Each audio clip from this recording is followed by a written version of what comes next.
From my little experience of the rural area, I can say that growing of food is not a paying proposition to the agriculturist unless and until the prices of food grains are guaranteed.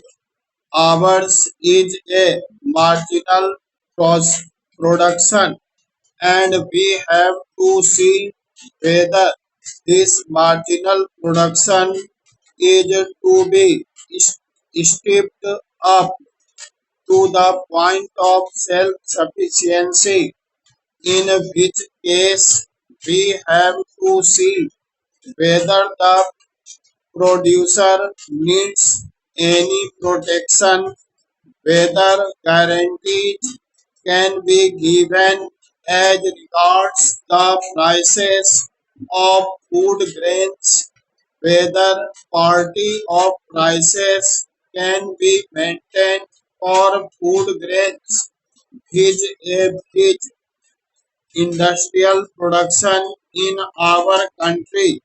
If these factors are not taken into consideration, then, sir, poverty will not be liquidated, and unless and until we take the food problem as the vital problem of the nation, I think we will be day by day disappointed in our attempts to relieve the food situation. The food situation is becoming grave because our fast expanding money economy has put more money in the pockets of the people.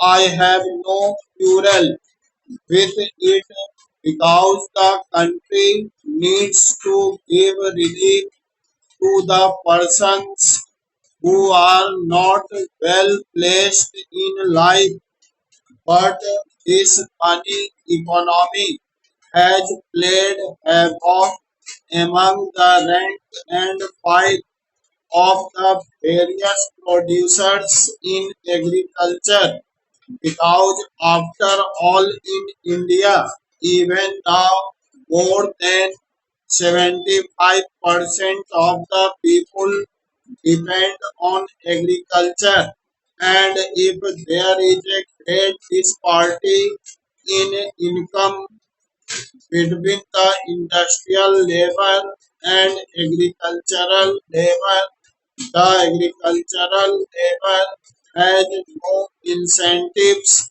the smallholder has no incentives to produce more.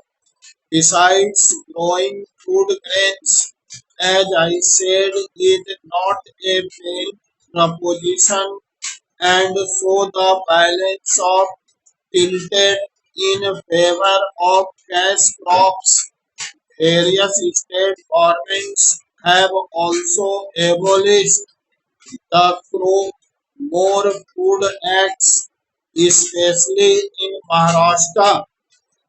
There is an act called the Grow More Food Act of 1995. It lays down certain restrictions on the grower to assign more land for food production. That restriction has been removed now. The farmer is an individualist in his crop planning, and he does not care what crops the country needs, but he cares more for whether the crop is paying proposition. It is a natural human tendency that unless and until the business is remunerative, nobody follows it seriously. Now, this tendency is found not only in India but everywhere yet the agriculturist faces this question all the more. Sir, our revered Prime Minister made a nationwide appeal that India should follow cooperative farming. Sir, cooperative farming still remains a dead letter, though there have been several eminent persons who have advocated the importance of cooperative farming.